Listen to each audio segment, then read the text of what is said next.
Welcome, everybody. Welcome. My name is Dr. Amy Rothenberg. I'm a licensed naturopathic doctor, and I am going to be the co-host with the wonderful Dr. Beverly Yates for this 5-part series. And we are so excited that you are with us now live. And for those of you who are going to be watching this in a recording, welcome as well.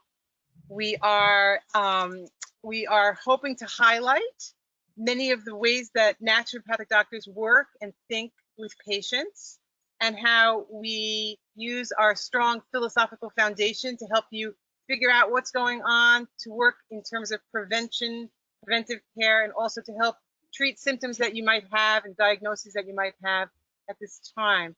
So this series is designed to showcase some naturopathic doctors who have worked with many patients over the years with a wide range of complaints, and to give you sort of a taster class in naturopathic medicine.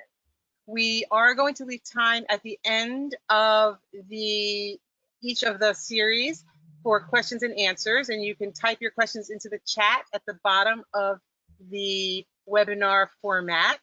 And I also want to say that if for some reason, if you're watching this live, you get cut off or you lose the connection through the internet, you can come right back in at the same spot that you might have missed a few seconds, but on the same link that you were originally given.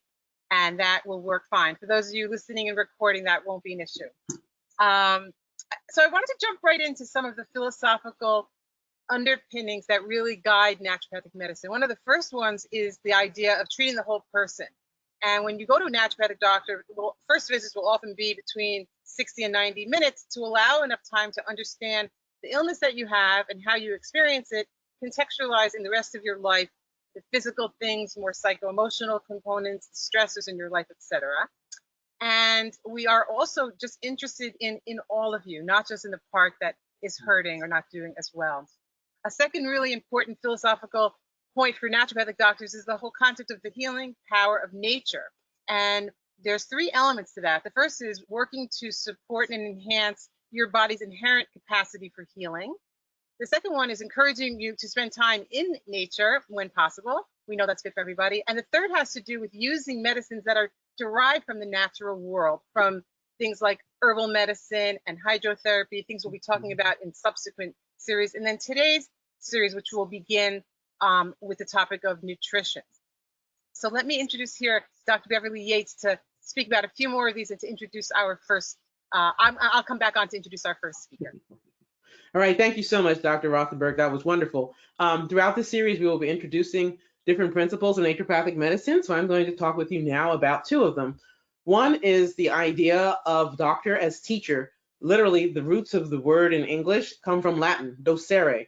So doctor means to teach in a fundamental way. And in this way, we educate and teach people about how they can care best for their own health, knowing that people are actually individuals, and what works for one person might not really be optimal care for another. So we can individualize and personalize this medicine. We spend the time to listen to people deeply, assess core issues, root causes, and from addressing those root causes, offer them a treatment plan that is most likely going to be a part of our next tenet that we share, which is first, do no harm. Sometimes in the world of medicine and healthcare, a lot of harm can be wrought in the name of trying to help. From naturopathic medicine point of view is the person is already injured, hurt, in pain, not functioning well, something's not right. We're not trying to add to their burden. We're trying to, from the moment we meet with that person on, whether it's in person or telemedicine, however we do our practice, we want to lighten that load, both alleviate the suffering, the illness, the unwellness they're feeling, as well as introduce therapies that hopefully can be assisting and helping to restore order and balance without breaking things. That is a key difference about what we do versus some other ways people approach medicine and health. All right, Dr. Rothenberg, would you like to introduce our first guest? You bet. Thank you so much for those thoughts, Dr. Yates. Sure. Our first subject matter expert is Dr. Denise Long, who's also a registered nurse and spent many years working in the field of nursing and psychiatric nursing, and brings a wealth of knowledge and experience to the practice of naturopathic medicine. So she today is going to share with us some thoughts about particularly related to the anti-inflammatory diet and how to work with the elimination procedure to figure out which foods you might be sensitive to, which could add to further inflammation. So without further ado, here is Denise Long from New Jersey. Dr. Long, take it away.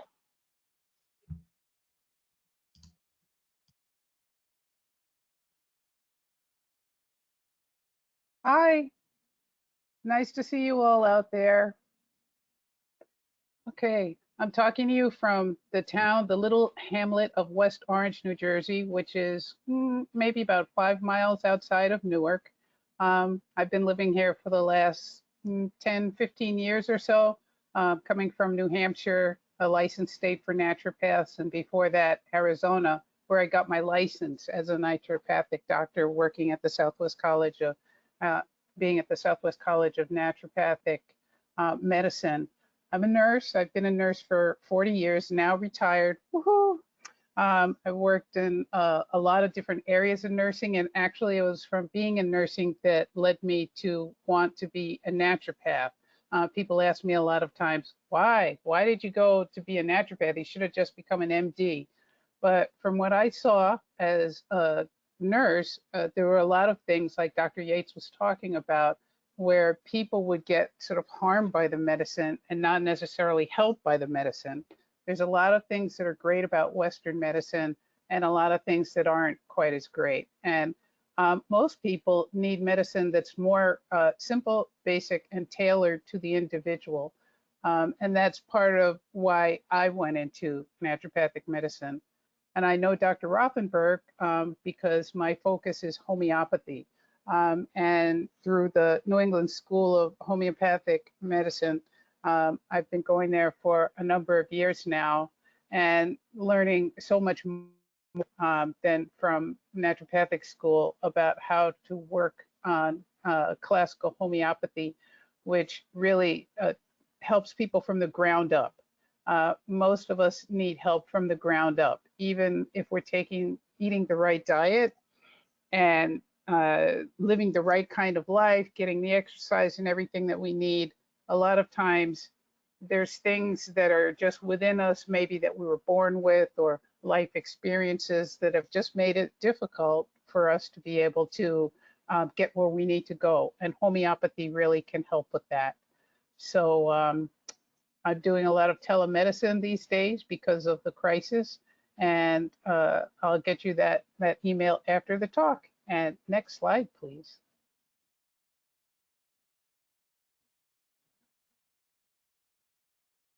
Okay.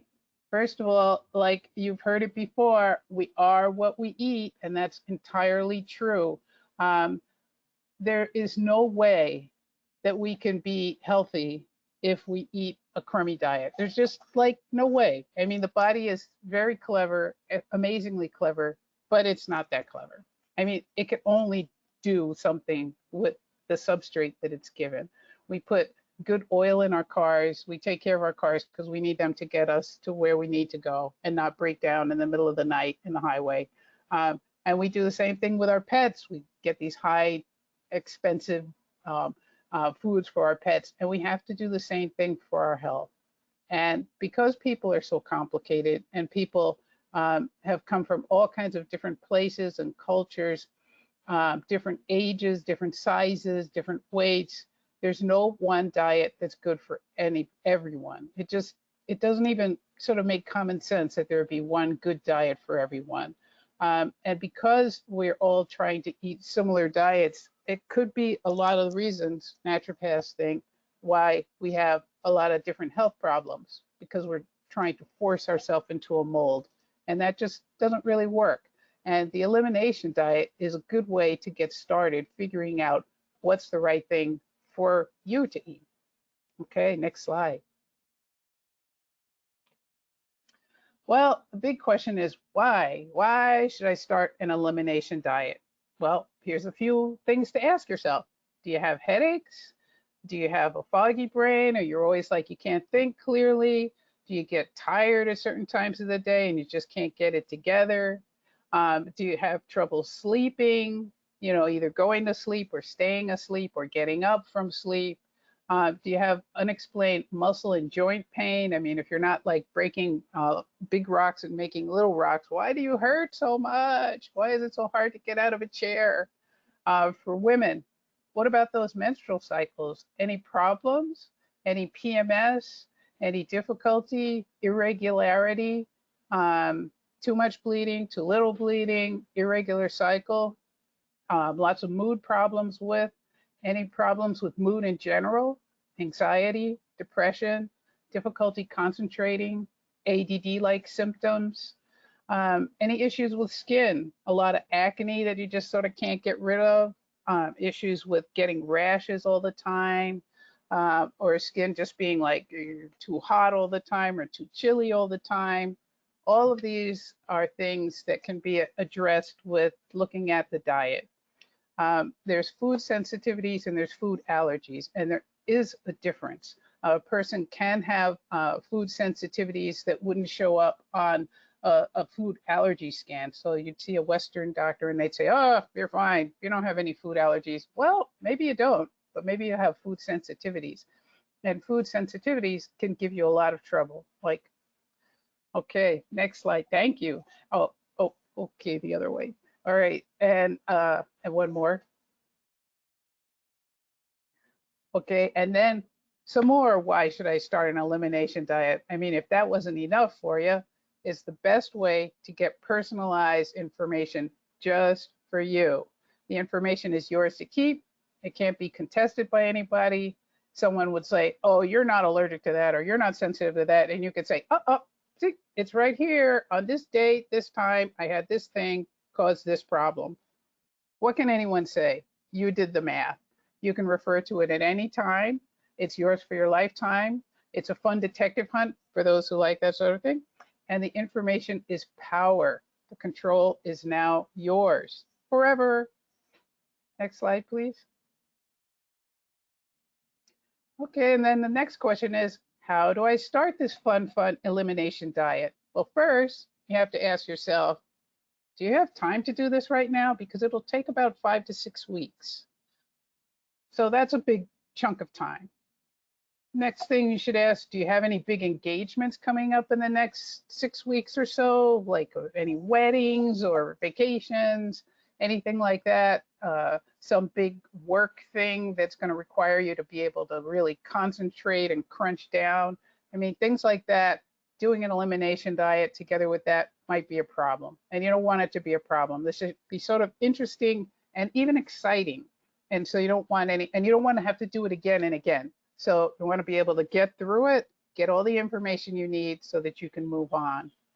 Another question is, do you feel grounded enough to do it? Because at some points in time, you just feel like, I can't take on one more thing. I just can't.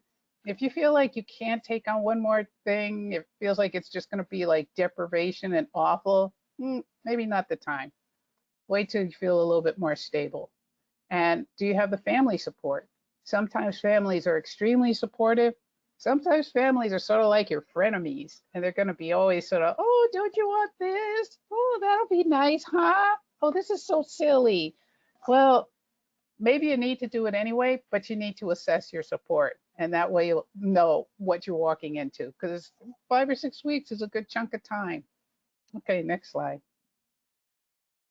All right, the plan. What's the plan? Actually, the plan is pretty simple. So it's not so painful. It's just sort of a little bit tedious. First, you have to get comfortable eating a diet that's going to be basically the same for 2 weeks. And that allows your whole system to settle down. You should get some organic, or try to get organic food when you can. Salads, you're going to be eating a lot of salads with just olive oil and apple cider vinegar for dressing. Organic lamb, organic chicken, and white rice. Lots of white rice, but not too much white rice. Because white rice has a high glycemic index, it can make you go whoop and then whoo, and that is kind of a problem. So no more than a half a cup at a time. That way you'll be able to manage to have the sugar breakdown, the starch breakdown, and it not drive your blood sugar up and down too much.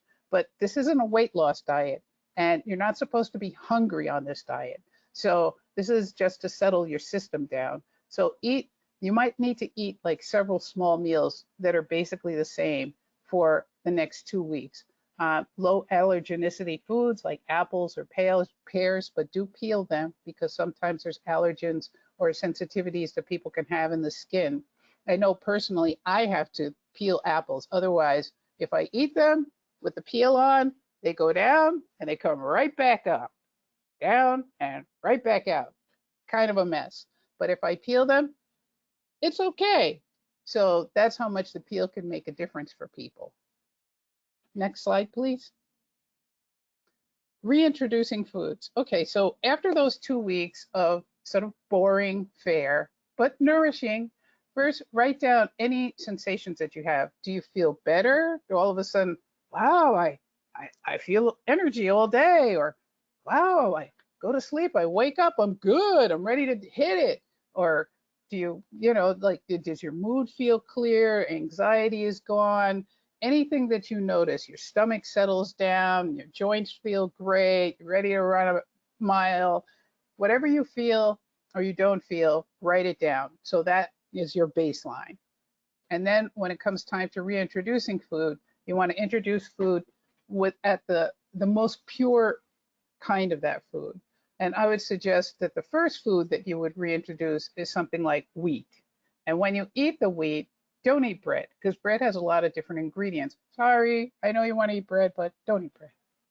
Eat something incredibly boring, but very basic, like cream of wheat. And when you eat the food that you're reintroducing, you'll introduce it to yourself 2 or 3 times in that day. And every time you introduce it, wait, see if you have any symptoms. Do you feel, does your stomach go offline? Do you start burping? Do you start itching? Do you start having a pain somewhere? I'm really sensitive to wheat. And so the other week, you know, because everybody's baking bread, so I said, I want to bake some bread too. So I baked some bread like a dope. And I made this nice, oh, it smelled so great. I said, oh, it'll be okay. It's just like a slice of bread, no big. Let me tell you something. I had 2 bites of that incredibly good homemade bread, and instantly I started breaking out in a fever blister. I was like, what? And since I couldn't stop there because, I mean, God, it tasted so good. It was so good. I kept eating it, and then I got this stabbing pain in my back. Stabbing pain. So much that I cried out. Ridiculous.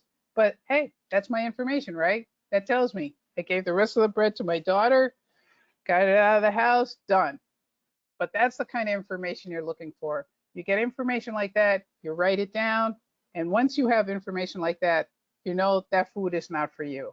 Let your system settle down for the rest of the day, get back to baseline, keep up with the regular diet,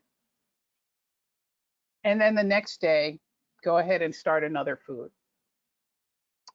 I would suggest that the next food should be dairy. And when I say dairy, I mean milk. Just have milk. Have milk a few times a day, see how that works. If it's good, great. If it's not, off the list. And keep going like that. Keep writing everything down. Then the other big ones like corn, eggs. Oh, and then after that, move on to the smaller food groups like the different nuts. And not just one nut, but try the different nuts one at a time, because different nuts grow in different places and they can cause you different kinds of problems. So write it all down. And then after that, move to the niche groups like, you know, major food category here, chocolate. You got to find out what's going on with the chocolate. Chocolate, sugar, different kinds of fruits, citrus. Citrus is a big one that can bother people. The nightshades. Some people have terrific problem with nightshades. So try them one at a time, write everything down. Okay, next slide, please. The anti-inflammatory diet. Basically, an elimination diet works on getting inflammation out. After the 2 weeks of not having any foods that bother you, your inflammation level will be pretty low. And then by eliminating each, figuring out what's in and what's out of the foods, you will be driving inflammation down in your system. When the body is upset by some noxious food, well, it may not taste noxious going down, but inside the body says noxious. When it's noxious and it's hitting your cells, Your cells react to that by going, ah, this is bad. It creates all kinds of fluid and water and cytokines and all kinds of chemicals to try and shut this mess down. So when that happens, you create inflammation. And if that's happening every day, all day, because of the things that we're eating, well, then we start having problems. And the problems can manifest in all of the organ systems, from hair loss to skin problems, vision problems, hearing problems, headaches, joint pain, body pain, autoimmune diseases. Eventually, your body just starts to get confused everywhere, and at long last, diseases. So if we can stop it down there at the food level, we could do ourselves an awful lot of good. Okay, next slide, please. Okay, what have you learned from your elimination diet? Well, it takes time. It takes time to go through this diet, but after you've spent that time on yourself, you know yourself now a whole lot better than any lab test, than any doctor, than anybody.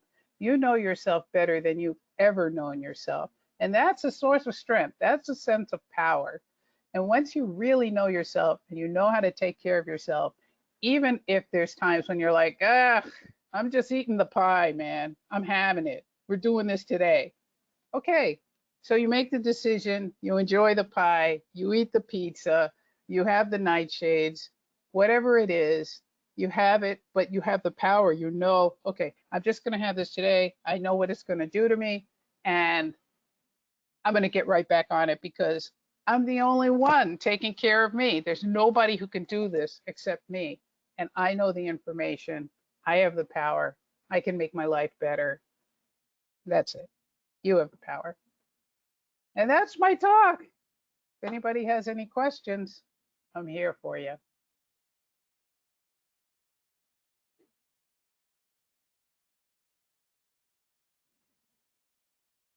We have one question that has come in, Dr. Long, which is, do you have any tricks up your sleeve related to weight loss? The old wonderful weight loss. It's in a few minutes before Dr. Holmes will be speaking and Dr. Yates will be introducing him, but just if in 2 or 3 minutes, just a couple of your go-to recommendations around weight loss. We know that's such a challenge for so many people, and you've had a lot of success personally, I'm sure, with many of your patients. So just a few of your tricks would be helpful. A few tricks around weight loss. Fluid. You have to drink an incredible amount of water.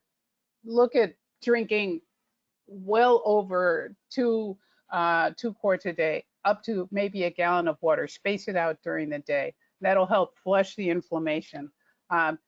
Having small, frequent meals. Never let yourself get hungry. If you're hungry, that means your body needs something. And if your body needs something, one of the most kind things you can do is give it something, but give it something healthy. But if you give it something healthy regularly, then it won't give you a big trouble. So if you keep giving it some healthy little bits of food every few hours, drinking a lot of water, and try not to eat food after 6, 7 o'clock, depending on when you go to bed. Try to save several hours before you go to bed without any food so that your system can rest. And during the night, you can reset yourself. So those are the quickies. I mean, the hardest to do, but that's the thing. It takes time. It just takes time. And the older you are, the longer it takes. Trust me, I know. Thank you so much, Dr. Long. We really appreciate it. Oh, thank you.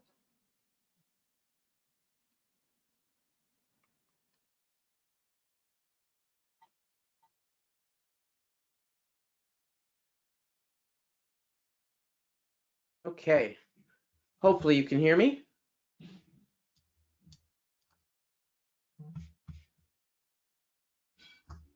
Am I green? All right, I'm unmuted. Great. All right, thank you so much. That was wonderful information. I think really clear. A lot of times people struggle when it comes with changes with food. Food is so personal. Some of it is cultural. Some of it is what's comforting for us. Some of what is driven with habits. And people don't always understand how much food as a fuel can drive health problems, especially chronic health problems, all kinds of inflammation, mood imbalances, physical mobility, pain syndromes, foggy thinking, difficulty with paying attention, etc. So thank you. That was really clear information. All right, so now we'd like to welcome our next guest. This is a naturopathic physician who works and lives in the Portland, Oregon area, Dr. Crane Holmes. Dr. Crane Holmes is a naturopathic physician who strives to provide high quality, compassionate, and individualized care to discover the underlying causes of system imbalances, whether physical or emotional. He has a private practice in Portland, Oregon, where he specializes in digestive health issues and men's health. He's the owner and operator of the SIBO Testing Center, where he strives as a small business owner to educate naturopathic doctors on the treatment and diagnosis of SIBO. He's completed 2 years of medical residency under Dr. Stephen Sandberg Lewis and the National University of Natural Medicine Health Centers, focusing on gastroenterology and primary care.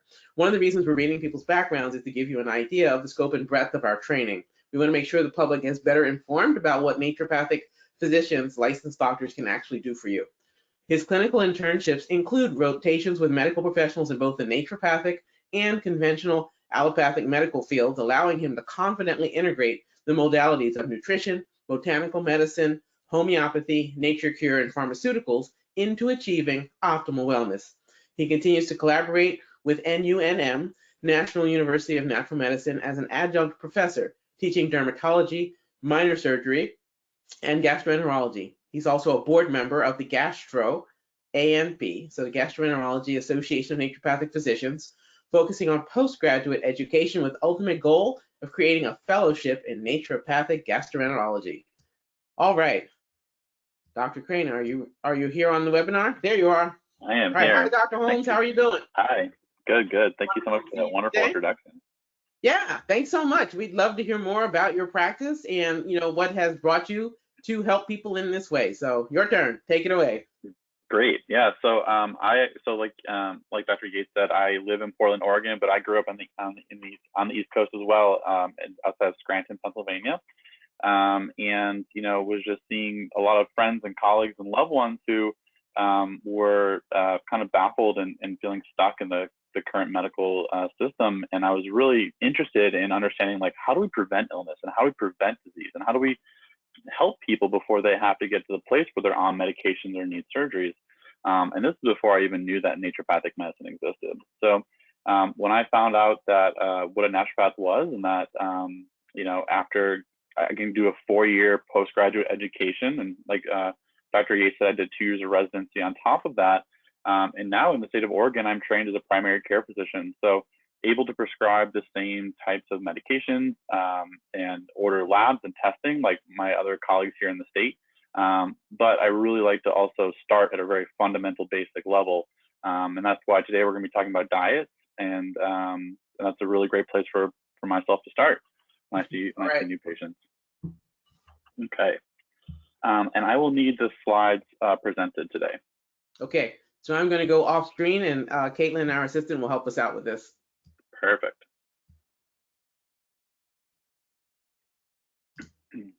So like Dr. Yates said, I have a primary digestive focused practice here out in Portland, Oregon.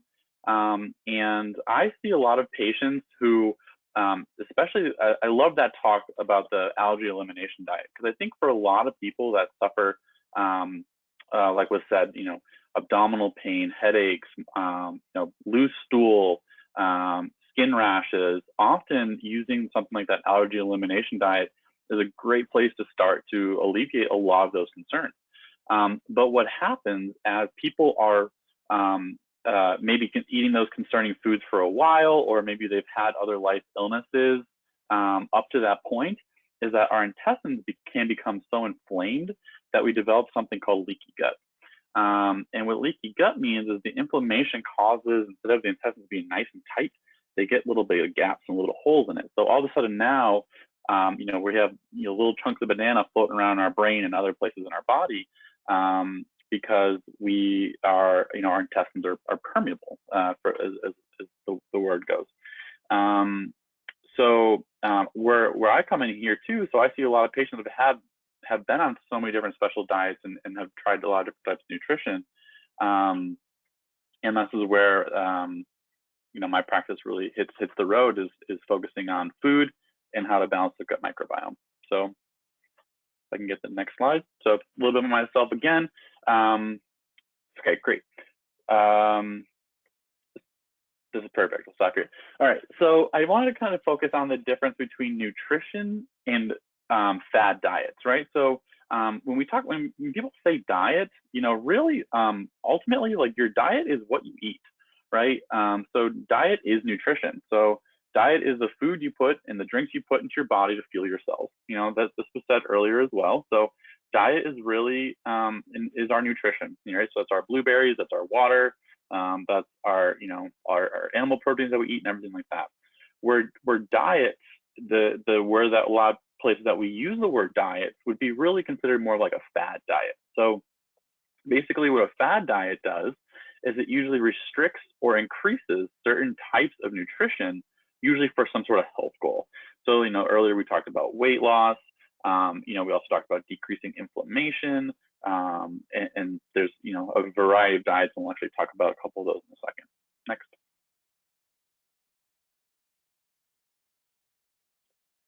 So nutrition, again, so when I ask people commonly, when I have patients in my practice, I'll ask them, what's your diet like? Give me an example of what's breakfast, lunch, and dinner look like for you. And commonly why that question's asked in most naturopathic practices is because most of us are looking for potential food allergies or food triggers, right? So if people are, let's say, really congested or they're having a lot of headaches and they're eating yogurt and cottage cheese and milk products all day long for all 3 meals, maybe there's some correlation there. It doesn't have to be, but maybe there's some correlation there. Also, we're trying to gauge how much water people are drinking. Maybe what's their alcohol intake like? What's their sugar intake like? So that is really nutrition, right? So all those things that our patients put into our bodies, and we're trying to find trends. The other thing that I always look for too is there any food that people avoid, right? For instance, like we just talked about, if you eat gluten, you get a side stitch and you feel terrible. And I want to know that. I want to know those foods too that you have to avoid because you know that they make you feel bad. Because that's a good piece of the puzzle as well. And what nutrition really comes down to, and what I like to think about is nutrition and nutritional diets, is whole foods. I know that word gets thrown around a lot, but what I would explain whole foods is think of what you can buy at a farmer's market. Here in Oregon, you can buy really nice bottles of wine at farmers markets too. But really just thinking about, the meats and the vegetables and eggs and cheeses and things that you can buy at a farmer's market. Another great way to think about how to shop and how to prepare nutrition is thinking about just shopping on the outside of the grocery store. So when we talk about a Western diet or a traditional American diet, what they're commonly referring to is those middle aisles of the grocery store, all the packaged crackers and box foods and things that are shelf stable, where when we're thinking about trying to get the most nutrition and filling in a nutritional diet, we're thinking about shopping on the outside perimeters of the grocery store. All the stuff that's in the cold cases or able to sit on a display stand and be fresh. So it's really focusing again on raw and cooked fruits, vegetables, nuts, seeds, and then oils. So like your avocado oils or your olive oils, grapeseed oil, almond oil, whatever those things are that we're either going to be cooking with or eating raw. And then there's always the question about eating animal proteins, if that's good or bad. And I think that there's a lot of merit to eating animal protein. I myself eat animal protein. And it's just really a matter of having appropriate levels of animal protein. So, they usually say a 4 to 6 ounce portion of some sort of, grass-fed, organically raised animal protein, and then trying to fill the rest of your plate with vegetables and seeds and healthy oils and things like that.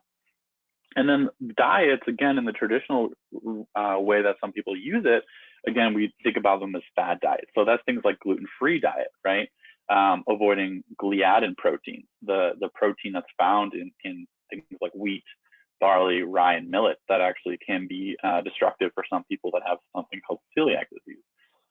There's something called the paleo diet that a lot of people have heard about, which avoids things like grains, legumes, some fruits, dairy, sugar, and alcohol. So that diet is one of those things that we think about as like our ancestors used to eat this way, so it must be good for us. And that's why we have the paleo diet. And then another example of a fad diet that's popular right now is something called the keto diet or the ketogenic diet. And the keto diet is high in fat, so about 90 to 95% fat. And then really focusing additionally on green vegetables. So even for some people, when they're following keto, things like carrots are too sugary or too starchy, or sweet potatoes are too sugary, too starchy. So really those like green vegetables like kale or broccoli or spinach, and then a lot of fat. And some people will try to do this with a lot of animal protein, but really it has to be fats like avocados or nuts or butter, things along those lines. Next slide, please. And so this comes to the idea of like, okay, I want to try these diets, or maybe these diets are interesting to me, or maybe I've heard of health benefits that can be achieved from having some of these diets. And what are the pros and what are the cons? You know, again, like what was talked about earlier is, do you have the time? Do you have the energy? Do you have the mental space and the support to follow a diet like this? But some pros can be, it really can be very helpful for certain medical conditions. You know, again, talking about something like celiac disease. People who have celiac disease are truly allergic to wheat and wheat gluten. So they have to follow a gluten-free diet, right? There are people with the ketogenic diet. That's the high-fat diet that I just spoke to. There's some evidence for certain types of brain tumors that the ketogenic diet can be very helpful because the brain requires a lot of fat to survive. So the brain cancer in the high fat can be really helpful. Just talked about with the allergy elimination diet, it can really reduce inflammation in the body. So that's a really great benefit. For some people, when they are following a diet, a special diet like the Whole30 or paleo or something that we talked about, it's making them more aware of what they're eating, right? How they're grocery shopping. So they may just naturally gravitate to buying more fruits and vegetables, to drinking more water, maybe getting more exercise. And that kind of goes to my next point, is that for some people like myself, it can be like an all or nothing approach to improving your overall lifestyle. So for some people, having some sort of structure of like, okay, these are the foods that I'm trying to eat more of, you know, creates that structure. And again, you're gravitating towards buying those certain foods. And, you know, if you're eating better, maybe you're more motivated, or you just have the energy to exercise more, or maybe because you're eating better, you are getting better sleep. So you have more energy to exercise more or to socialize or whatever it may be. So one of the biggest things that I think of as far as a pro is diets is something along those lines of the anti-inflammatory diet or the Mediterranean lifestyle. And that's why I like to call it a lifestyle versus a diet, because I truly think that when we choose foods and when we choose a way of living that is sustainable for us, again, it doesn't infringe on those next cons lists that we'll talk about, but it becomes a lifestyle. And it doesn't feel like something that we need to, like okay, I'm setting a boundary of 4 weeks, I'm gonna do this for 4 weeks, and like that's all I have the time for. But it can become something that you incorporate into your daily life. Maybe, you know, it's okay if you slide and you're on vacation or you're going to a friend's party and you eat off of it, but coming right back onto it and having it be more of your lifestyle.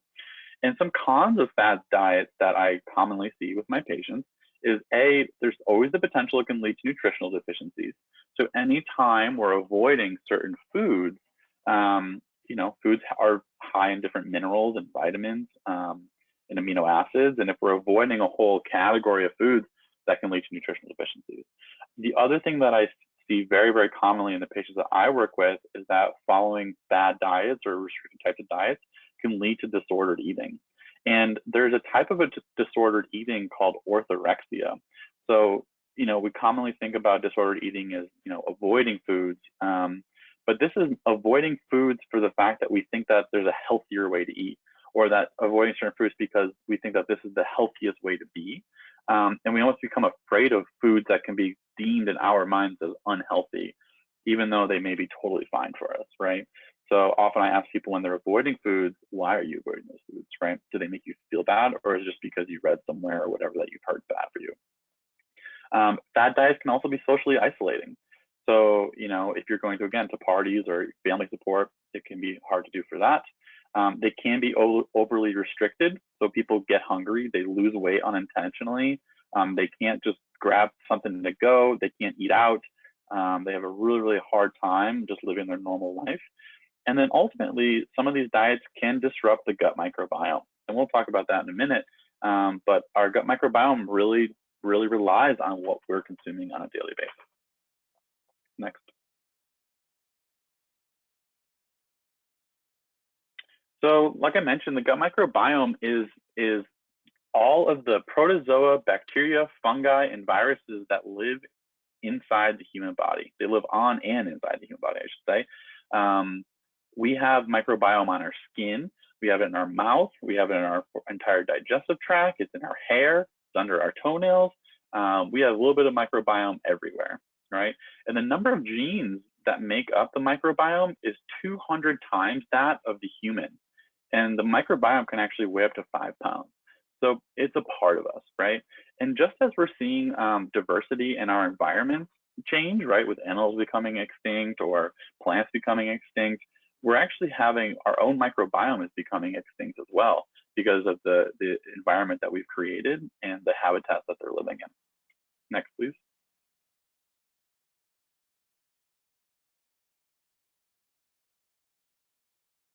So we'll go back one. So our nutritional intake really has a major impact on the microbiome. And the thing that we find that helps the most with the microbiome is actually our fiber intake. So when they study the microbiome and they try to study what actually helps treat our gut bugs and protects our gut bugs, normally what they do is they take indigenous populations on island countries usually, because they find that those people have been there for generations and generations and generations living in the same areas. And they take people that are still eating a traditional diet, and then they compare those to the people that have started eating more of a Western diet. Again, the stuff that's found in the middle of the grocery store. So we're thinking about cereals and soda pop and more of the packaged processed foods. And they compare what's their microbiome look like.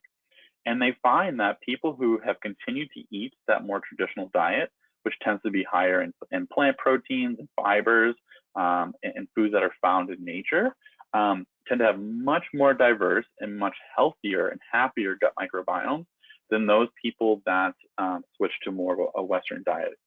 So that being said, is we could even starve certain gut bugs without fiber, and we can lose our biodiversity.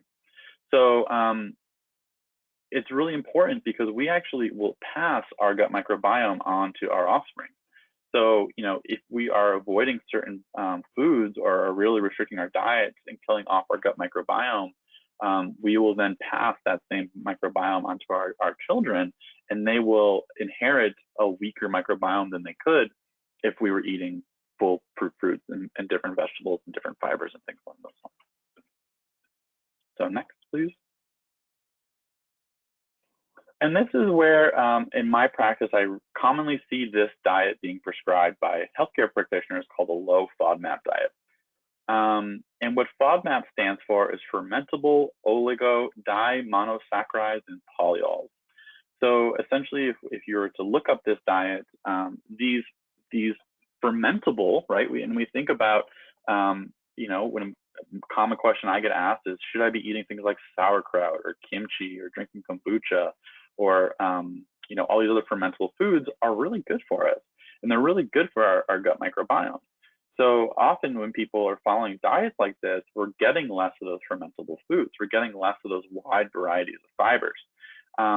So the diet, like a low FODMAP diet, which is prescribed to people with GI issues, can avoid a lot of higher fiber vegetables. It could avoid everything in the garlic and onion family. It also avoids higher histamine foods. It also avoids higher sulfur foods. It also avoids some foods that are high in antioxidants, and also foods that are high in healthy starches. So, again, we think about all of these different plant components and different, food moieties like sulfur that are really helpful for the body. And doing some of these diets that are supposed to be helpful long-term can cause problems. So that's my question is, like, are some of these diets that we use to help treat some, especially digestive issues, are they helpful long-term when we're restricting things as we can be? So again, this is just another reminder is that people who eat fiber have a much more diverse microbiome than those who do not. And people who change to eat a more Western diet have less diverse microbiome. And again, our microbiome is passed on generationally. So it's really important to eat our fruits and vegetables. Next slide. And this is where the last thing I have to say is just something that I really respond well to, and I think that can be a helpful thing if people, again, are looking for some sort of diet and nutrition to follow, is again, talking about the Mediterranean or a Whole30 lifestyle. They are different diets. The reason I like the Whole30 is because there's a lot of great online resources for the Whole30.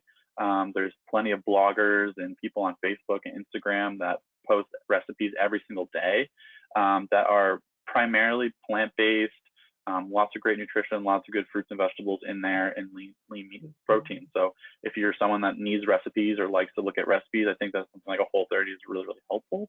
And then otherwise, I love the Mediterranean diet because if you look at the bottom of their pyramid here, they say the most important thing is to be physically active, enjoy meals with others, socialize and be happy, which I think is a really, really great thing to think about as far as the base of the pyramid goes. So next slide. And that's what I have for you today. And here's my contact information if anybody has any questions other than what we have coming up for us today. All right, great. Thank you so much. That was wonderful information, Dr. Holmes. I appreciate it. Very clear, very friendly, and instantly actionable. We've had 2 questions come across so far. So the first one, could you help us think about, and we have about 3-4 minutes for the total for questions here and answers. Can you help us think about intermittent fasting with the information you've just shared? Yeah, intermittent fasting is another one of those things that can be helpful for some people, and some people find it really, really helpful. So the idea of intermittent fasting is just going longer periods of time without eating. So break fast, right, is, you would just wait longer to eat that first meal of the day. So maybe you stop eating at 8 and you start eating at about 11 a.m. or so. And the idea where that becomes really helpful is with something called the migrating motor complex in the digestive tract. So it helps to move waste products out and help regulate blood sugar and things along those lines. Okay, great. Thank you. It's always interesting. Sometimes people try to think of intermittent fasting as if it's some sort of fad, when it's probably the oldest form of human eating patterns, or like originally people did not have supermarkets. All right. Exactly. Another question that came in was one about reflux. Can you help our audience think about reflux and what it means for the GI tract? Yeah. Acid reflux can be tied to what we're eating. I commonly see a lot of digestive acid reflux patients. A lot of people find that acid reflux is worse with things like spicy foods or acidic foods or chocolate or coffee. So that's definitely a dietary component to it. But often acid reflux can be caused because our stomach acid is too low. So that's why for some people, if they have reflux, using things like apple cider vinegar before meals or with meals can help with that as well. Exactly. I think it's a contradiction. Most people assume if they have reflux that they have too much acid. And when you educate them that they may have too little stomach acid working for them, it's often a big aha moment. Yeah, I bet you get that. All right, great. Thank you so much for your work. We really appreciate it. So we're excited as we go forward with this series to be able to continue to share some of the behind the scenes, if you will, opening up the curtain, having a look back there, see what goes on in the world of naturopathic medicine and how we look to serve our patients and help them in a variety of ways. All right, Dr. Rothenberg, I'm going to toss this to you now. Great. Thank you so much, Dr. Holmes and Dr. Long, for launching this series for us with the foundational information around nutrition. There's a lot more to say about nutrition, and of course, when you visit with a naturopathic doctor, you will receive an individualized, specially prepared for you, treatment plan that will likely include elements of nutrition through diet, through supplements, etc. So that's important to underscore. And just in terms of the topic of reflux, the Institute for Natural Medicine has published a wonderful series of FAQs, and one of them is on the topic of reflux disease. So we will make that available to you on a resource page associated with this series in the coming weeks. And then another special treat to kind of complement today's presentations is Dr. Sally Lamott, a naturopathic doctor in practice the last probably near 40 years, is a wonderful cook. And she's been doing some online cooking demos around natural medicine approaches and natural medicine recipes that she peppers with all kinds of information around the food ingredients and contents. And she will be sharing several of her videos also on that resource page. So that's something that you can look forward to. Next week, we're going to be hearing from two naturopathic doctors speaking about the role of exercise and the importance of exercise in health. And then the following week, we're going to be speaking about body-mind medicine. We'll have two other subject matter experts. In the fourth consecutive week of the series, we will be talking about your natural medicine at home medicine cabinet. And in the fifth week, we will be talking about at-home remedies and approaches such as hydrotherapy, acupressure, things you can do hands-on at home. So we're looking forward to continuing this series with a number of wonderful providers, and hope to be able to see you at each one of these, share information, share the links with other people. These will be available by to be able to watch at a later date. So everybody is welcome, and we really just are hoping that everybody gains some information that will help them to attain and maintain vibrant health. So for the Institute of Natural Medicine, and on behalf of Dr. Yates and myself, we will be signing off. Thank you very much. Be well.